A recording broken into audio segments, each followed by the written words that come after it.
Olá, pessoal, tudo bem? Sou a professora Esteliana. Como vocês sabem, eu já falei aqui, eu tenho formação em pedagogia. Eu não sou historiadora e nem sou antropóloga, mas adoro falar sobre fundamentos sociológicos da educação. Por quê? Eu entendo que o pedagogo ele tem por obrigação e a responsabilidade de entender como se dá os conflitos sociais, a escola, a sociedade, para que ele possa desenvolver um bom trabalho, como também nós temos que estudar e conhecer bastante, porque tem os concursos aí, não é isso? Hoje nós iremos para a nossa terceira aula e nós iremos estudar as relações Estado, escola e sociedade, não é isso? E vamos ver como é que tudo se dá. Inicialmente, a gente vai começar pelo um breve histórico do processo educacional.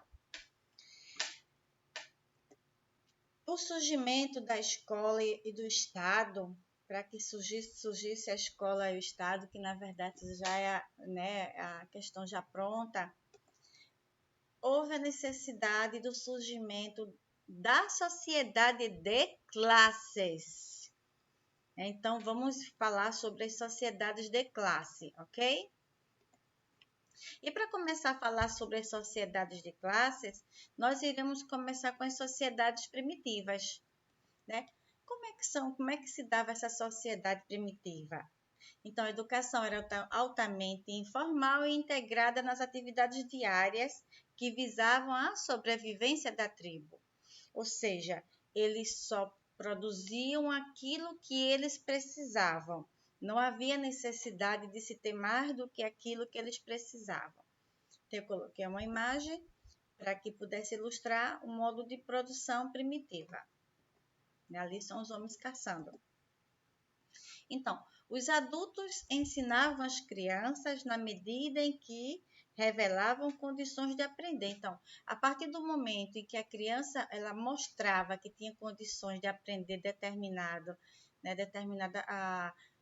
situação, né, como pescar, nadar, entre outras coisas, os adultos eles ensinavam as crianças, então, a manejar o arco, caçando, a remar o barco, navegando, a cuidar de sua defesa, defendendo-se. Um outro aspecto é que a escola, no sentido formal, ela não existia, mas nós sabemos que a primeira educação é a educação do lar, é a educação doméstica, não é isso? Então, não havia, portanto, indivíduos especiais para cuidar do processo educativo. Então, não se tinha ninguém para se ensinar a ler e escrever, até porque naquela época não se sabia, né? E também não havia necessidade, né, desses registros, apesar de que eles criaram forma de registros que nós temos até hoje, né, que são as pinturas rupestres. Então, a educação ela se processava de uma forma espontânea.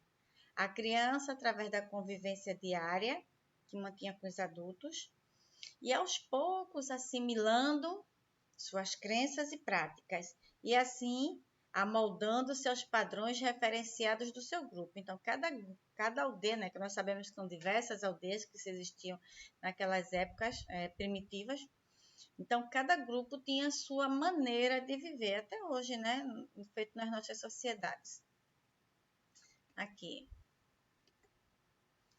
Então, podemos dizer, usando a terminologia de alguns educadores da atualidade, que nas sociedades primitivas aprendia-se a fazer, fazendo, ou seja, um dos pilares da educação, né? Que nós sabemos que aprender a aprender, aprender a fazer, aprender a ser e aprender a conviver.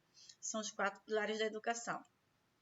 Naquela época já se tinha, né, um dos pilares, então aprender a fazer.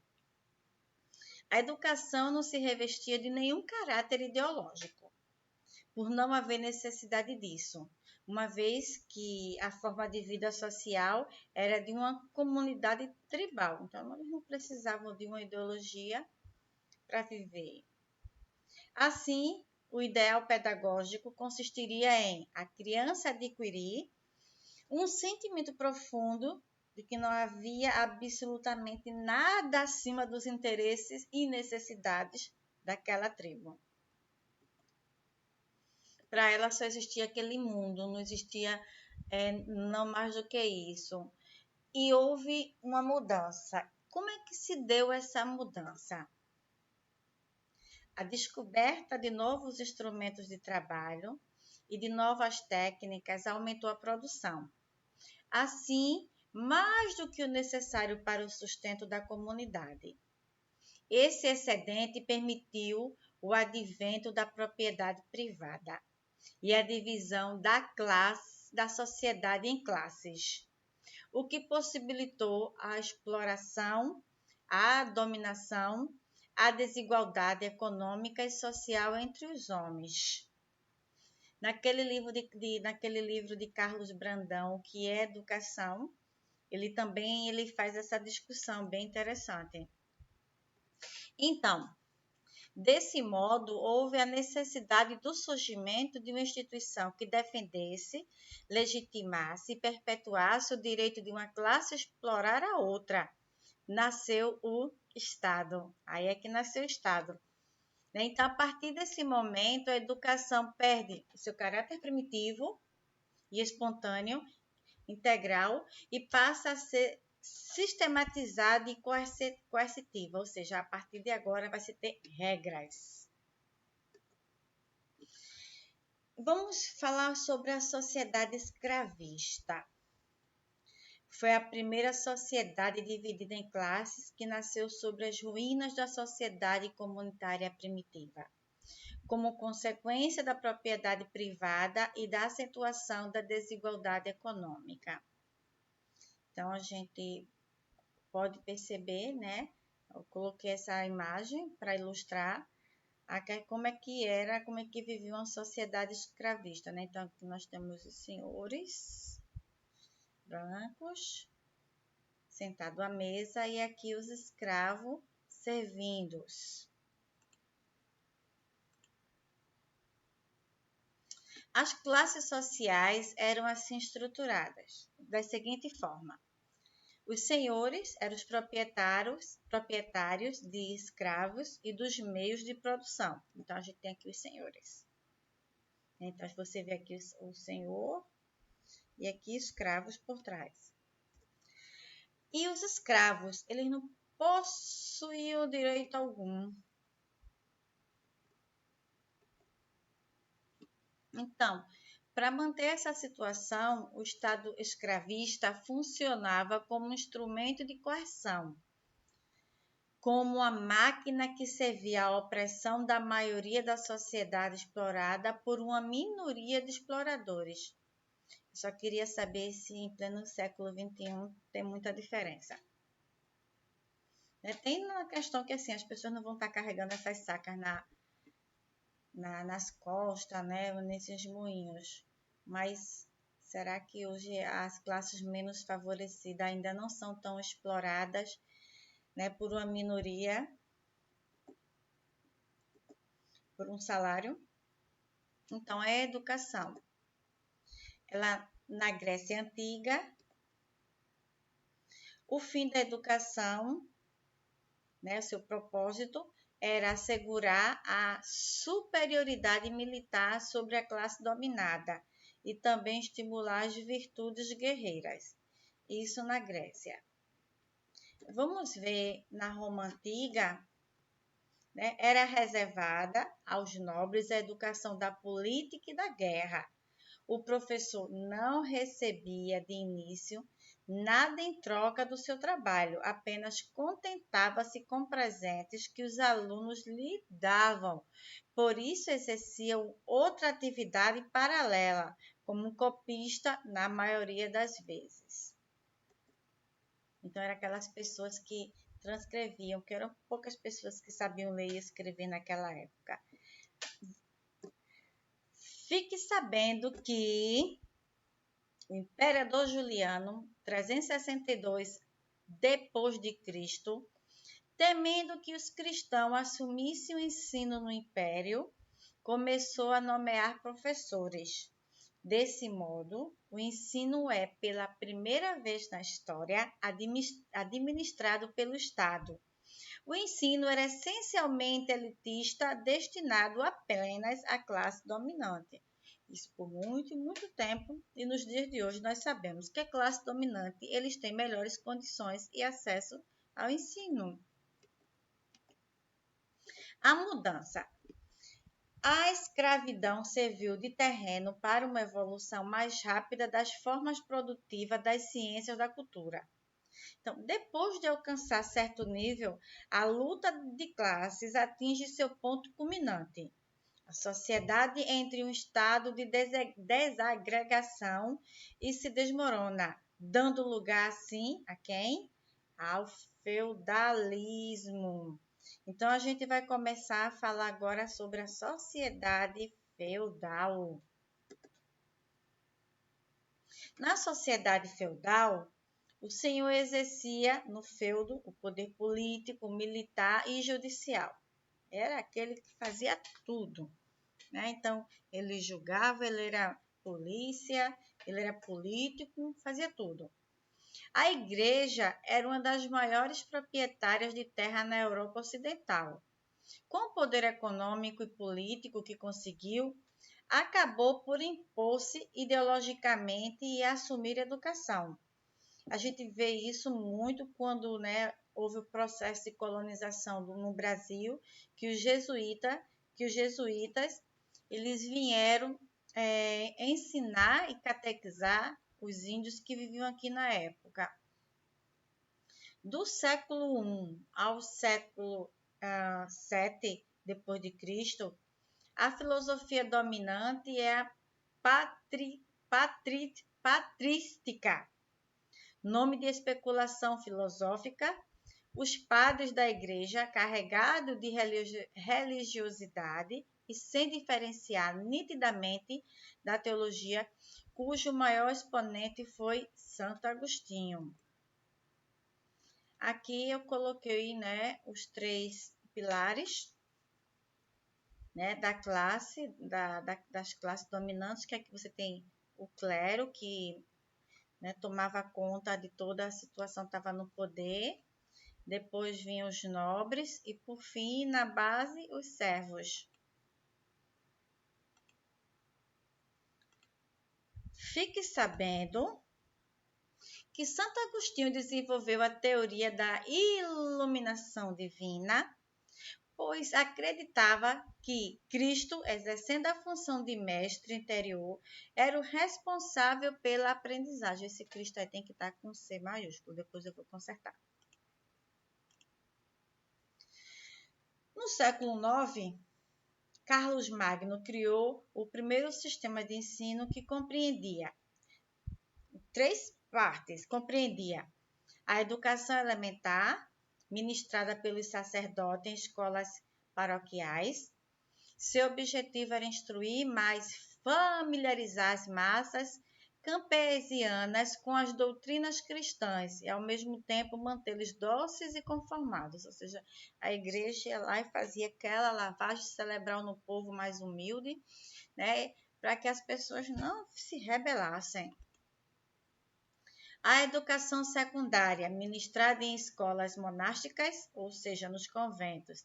Nessa escola aí, já estudavam as pessoas que já tinham condições financeiras melhores. E, por fim, a educação superior, ministrada em escolas imperiais, com a função de preparar os funcionários do império. Sempre houve, né, uma desigualdade muito grande no mundo, e até hoje nós sentimos esse reflexo.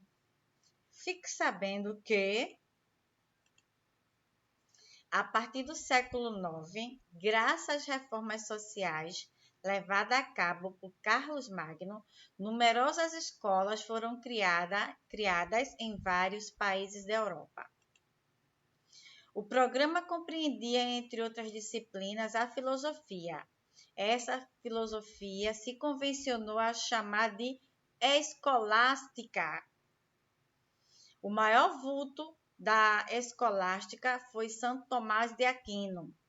Tanto assim que a corrente predominante é chamada de tomismo. Ainda fique sabendo que para São Tomás de Aquino, a educação habitua o educando a desabrochar todas as suas potencialidades, ou seja, aquela educação integral, aquela educação completa, né? Que você fica como um homem perfeito, conhece de tudo um pouco. A crítica que se faz a Santo Tomás de Aquino é que, apesar de toda a sua sabedoria, admitia a existência de escravos como algo natural. Fique sabendo ainda que a nobreza cuidava da própria educação, preocupados unicamente em aumentar as riquezas pela violência e pelo saque. Os senhores feudais desprezavam a instrução e a cultura. O ideal da educação era o do perfeito cavaleiro com formação musical e guerreiro, experiente nas artes liberais, como cavalgar, tirar com arco, lutar, caçar, jogar xadrez. Para eles, o cavaleiro perfeito sabia fazer essas coisas. Fatos importantes desse período foi a criação das universidades de Paris, Bolonha, Salerno, Oxford, Heidelberg e Viena. Eu trouxe duas aqui, eu pesquisei, peguei a Universidade de Paris e consegui aqui uma imagem da Universidade de Salerno, né? São universidades antiguíssimas, né? Desde a época medieval. A mudança no bojo do regimento feudal forma-se gradativamente a nova ordem capitalista. A burguesia era a classe revolucionária da sociedade e em torno dela uniram-se todas as classes e camadas insatisfeitas com a ordem feudal, desde os camponeses e servos aos sábios e escritores. Né? Então, foram inteligentes, né? Os burgueses. Iniciou-se a época das revoluções burguesas, culminando com a Revolução Francesa em 1789, que a gente já começou a fazer uma breve discussão, né? Um modelo clássico de revolução burguesa. Com essas revoluções, começa a se dar início a uma sociedade capitalista. Essa sociedade capitalista ela começa a tomar força na Revolução Industrial. Porque nós sabemos que na Revolução Industrial, a pessoa ela deixa de ser um trabalhador artesanal e começa a trabalhar nas fábricas por conta de um salário, né? Por miserável que fosse, mas se tinha um salário. Então, a sociedade capitalista. Vamos ver algumas características do capitalismo, das classes capitalistas.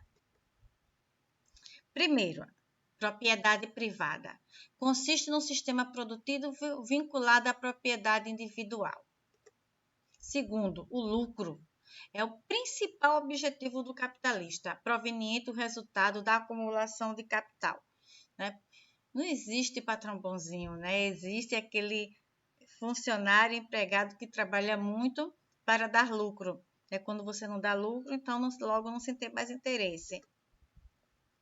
E aqui a economia de mercado, né? Que é uma livre iniciativa da regulação do mercado sem ou pouca intervenção do Estado. Esse processo ocorre por meio da oferta e da procura, que regula os preços e estoque das mercadorias.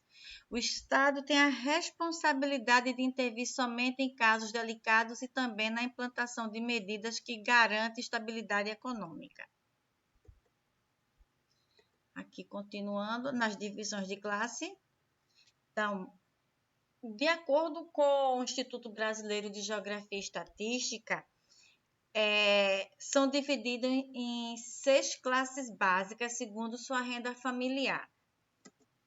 Classe A, quem recebe acima de 20 salários mínimos. Classe B, quem recebe de 10 a 20 salários mínimos. Classe C, de 4 a 10 salários mínimos. Classe D, de 2 a 4 salários mínimos.